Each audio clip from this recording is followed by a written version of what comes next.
So we're going to talk about the R. Kelly victim. Her name is Rashana Lanfair. Now, you might not know her by name, but Rashana Lanfair she's now a woman, but she was the young girl in the video that had circulated of R. Kelly, the video where he urinated on a woman. Mm-hmm.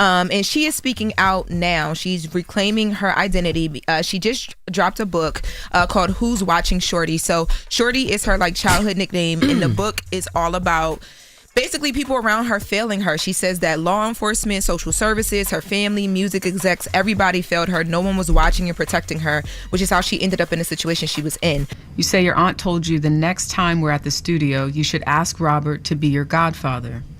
Aunt Sparkle explained that I should sit on his lap and rub his head while I asked him to be my godfather. Whoa. This instruction seemed sort of weird since I hadn't sat on his lap before, but I didn't question it.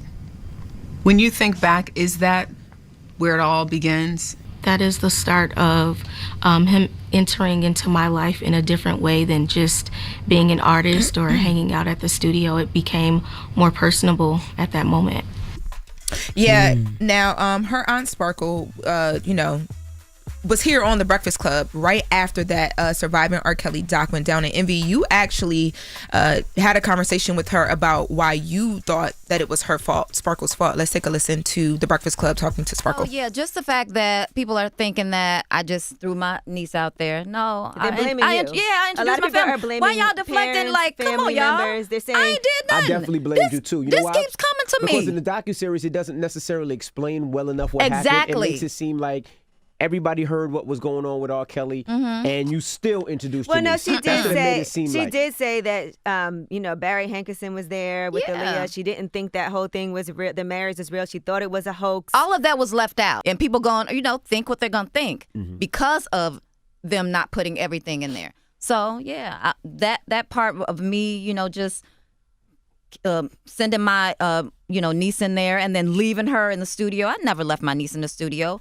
Yeah. So the stories don't match. Huh? I don't even remember that interview. I mean, rightfully so. You guys brought up a lot of points in that conversation with her because everybody has these questions. Like, these girls, now women, were children. So how did they even end up in certain situations? But the stories don't match. Sparkle actually released a statement as well, too, where she's still, saying that she had nothing to do with anything. She says she is relieved that Rashana is finally free to speak her truth and begin her healing journey, but because she's always wanted that for her. But she says she wants to be clear about one thing. Any suggestion that I groomed or facilitated or enabled harm to my niece is untrue and deeply painful, especially given my documented actions at the time. Did they ever get who released the video? Because that person is just as bad, because even though they were trying to expose R. Kelly, they also victimized this young girl that for the rest of her life she has to deal with. Could you imagine going to school every day and people making fun of you and you can't get away from that? And if you guys remember the 2008 case that R. Kelly was acquitted from and then he was later convicted, she declined to even testify. But she says even after doing that, because people knew the story,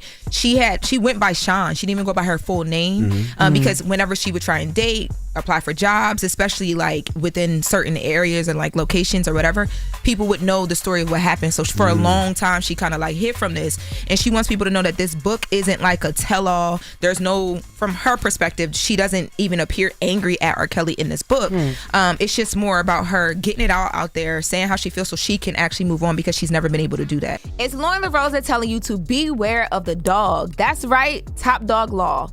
Car accident, slip and fall, or even a worksite injury, you make the call. Y'all better call the dog. No legal talk, no red tape, just one call and they handle the rest. They only get you paid if you win. No out-of-pocket fees, no hidden costs, and no catch. Bills don't wait, and neither does my boy Top Dog Law. They act fast, right when you need it. Now don't wait. Call Top Dog Law for a free case review. Call now or check them out on Instagram at Top Dog Law. Y'all can also hit them up at topdoglaw.com. Any accident, big or small, you make the call. Y'all, call Top Dog Law. That's Top Dog Law. Hold up.